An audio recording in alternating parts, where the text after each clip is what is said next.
নাহমাদুহু ওয়া নুসাল্লি আলা রাসূলিল কারীম আম্মা বা'দ। সম্মানিত দর্শকবৃন্দ, আসসালামু আলাইকুম রাহমাতুল্লাহি ওয়া বারাকাতুহু। সুলাইমান আলাইহিস সালামের চিঠিপত্র বইতেন হুদহুদ নামে একটা পাখি।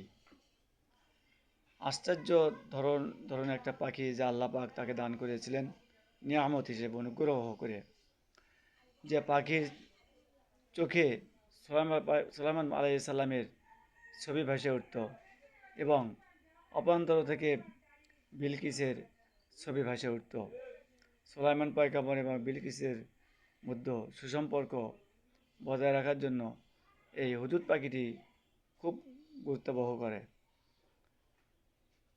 তো এই হুদহুদ পাখির মাধ্যমে চিঠি আদান প্রদান করত।